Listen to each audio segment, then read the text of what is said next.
Okay, let's dive right in. We're going to talk about a shift that's been quietly reshaping the entire world of consumption.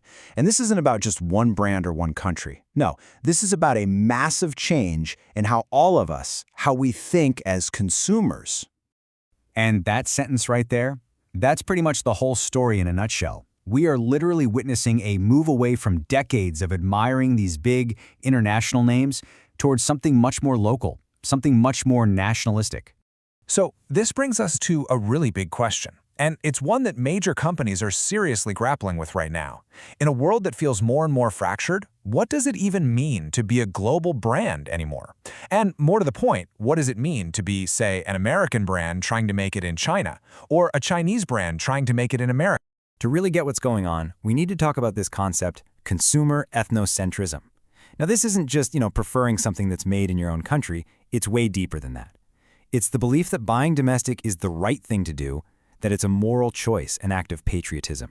And look, while this trend is super visible in a market like China, it is absolutely crucial to understand that this is not a China-only thing. Not by a long shot. It's happening everywhere.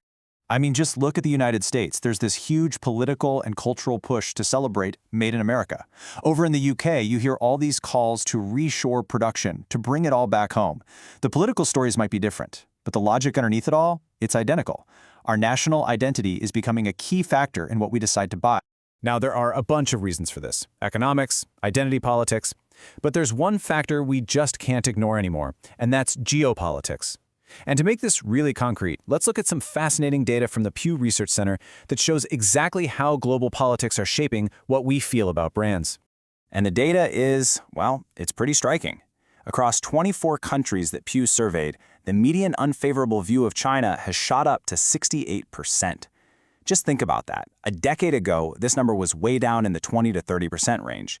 So on the surface, that looks pretty alarming for any brand associated with China, right? But here's where it gets really, really interesting. Is that headline number the whole story? Or is there maybe something a little more nuanced hiding in that data? And here it is. It's a huge generational break. For people over 40, their perceptions of China are often kind of stuck in old stereotypes. Cheap manufacturing, low quality, low trust. But for those under 40, the story is completely different. They associate China with technological power, especially with things like electronics and electric vehicles. This isn't just a small gap, people. It's a fundamental split in how two different generations see a global superpower.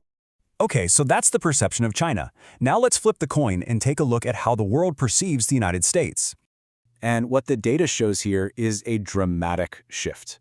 A decade ago, global favorability towards the US was high, sitting at around 75%. Fast forward to 2023, and it's down to 51%. That means almost half the world now has an unfavorable view of the US. And what's really important is this isn't just among geopolitical rivals. This decline is happening with traditional allies too. But you know what? Maybe the most revealing question Pew asked was this one. Just forget about the actual GDP numbers for a second. The question is all about perception. Who do you see as the world's leading economic power? The results are just stunning. In half of the countries surveyed, 12 out of 24, people believe China has already surpassed the US as the top economy. In another 4, they see them as equals. Now, whether this is factually accurate right now is almost beside the point. Because here's the crucial point.